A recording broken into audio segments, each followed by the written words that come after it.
wraps are off the Citroen C3 Aircross. Now this is the new SUV from Citroen. It's based on the same C-Cube platform as the C3, but this is bigger. It is 4.3 meters in length. That means it goes up against the like of the Creta, the Seltos, the Taigun, the Kushaq, all the other mid-size SUVs. And in this quick walk-around video, we will tell you what the localization content is, what is under the hood, what sort of boot space you get, what sort of interiors you get on the C3 Aircross, and of course, whether it can actually go up against the Creta or it has to undercut the Creta in terms of pricing. We obviously do not know the pricing. The C3 Aircross will be launched in the second half of 2020 with over 90% localization. So what do you think of the Citroen C3 Aircross? Can it take on the Creta and all its other rivals? Let us know in the comments.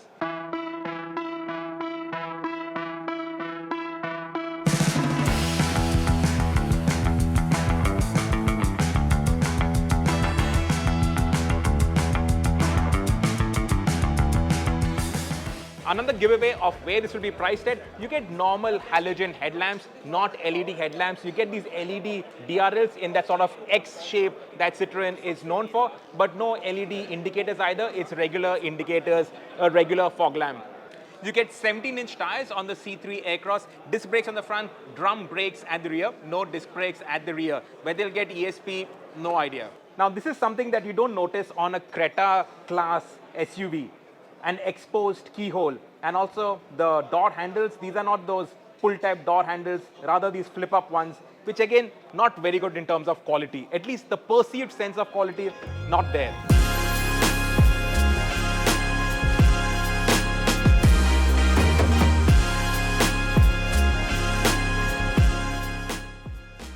So this is the 5-seater and you get 511 liters of boot space. So it is a very big boot. The other versions have 2 seats over there, so that eats into the boot space and there's not enough space out there. And of course, you shut it manually.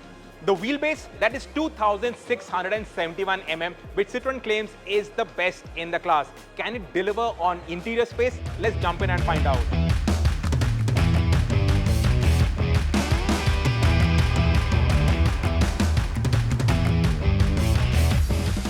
So the cabin of C3 Aircross, it looks sort of similar to the C3, the same kind of design DNA is carried forward, but obviously it is chunkier and a little bigger. Obviously this is also a bigger SUV than the C3. So you get this sort of chunky elements out here, big chunky rotary dials for the aircon.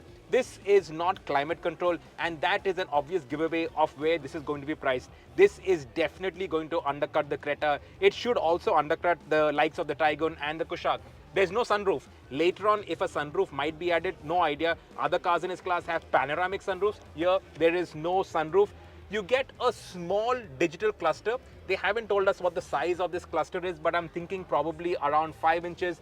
The infotainment is a 10-inch infotainment screen, and I think it will have wireless CarPlay, wireless Android Auto. There are the icons out here, but no information yet. But like I said, only rotary aircon controls, no climate control. They say it has got 5 USB ports, but these are USB-A ports, not like the newer USB-C ports. You have these trays for holding knickknacks. This one has got a manual gearbox. It's a 6-speed manual, and they've said that it is a turbo-petrol engine. They haven't said anything about a diesel engine, but it is safe to assume that there will not be a diesel engine.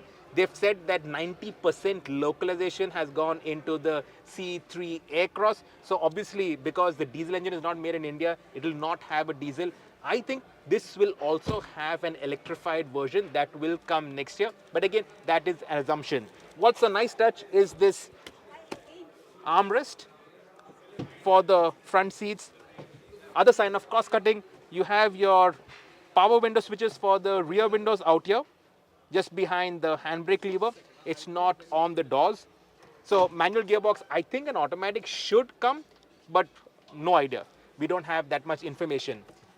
The steering, it only adjusts up down, no reach adjust, only rake adjust.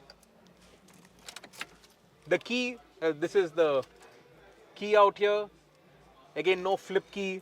So stuff is a bit basic in here, especially when you compare it with the Creta. That's the benchmark for all mid-size SUVs. But then this, like the C3, will definitely undercut it, and it all depends on pricing. If it is priced well, then definitely it has potential to do well.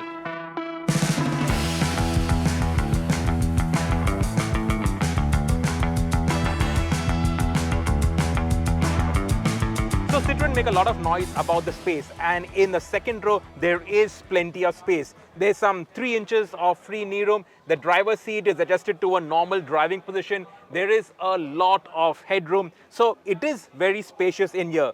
The floor is not flat. There is a transmission tunnel out there, unlike the C3, which is almost flat. And the seats, they are actually pretty soft. So around the edges, it's sort of like the edge of the seat collapses, but otherwise the sense of space is there. It's got this center armrest. So overall space is okay, and you can also option your C3 Aircross with a +2 seating arrangement. So you get 2 little seats at the back that eat obviously into the boot space, but it can transform into a 7-seater when you need it to.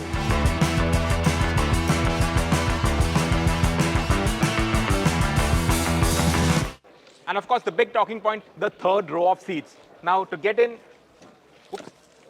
the middle row, it flips and tumbles, and then you climb in at the back. Now, in terms of space, this is not the most spacious, but actually it is acceptable. So in a squeeze, if you have to squeeze in 2 people at the back, it's all right. In fact, in terms of my knee room, it is touching the back of the second row, but I can fit in here. Headroom, yeah, it's maybe 2 millimeters of more space, but it's okay. For a pinch, when you have to squeeze in 2 people at the back, you can squeeze them in here. And I think that just shows the intelligence with which the C3 Aircross has been designed, where you have this versatility. They are focusing on comfort. Obviously, we can only talk about comfort once we actually get to drive the Citroen C3 Aircross, but it looks to be overall a comfortable, well thought out SUV to take on the likes of the Creta, obviously at a lower price point, because the pricing will be crucial. And if this is well under the Creta, it can do well for Citroen.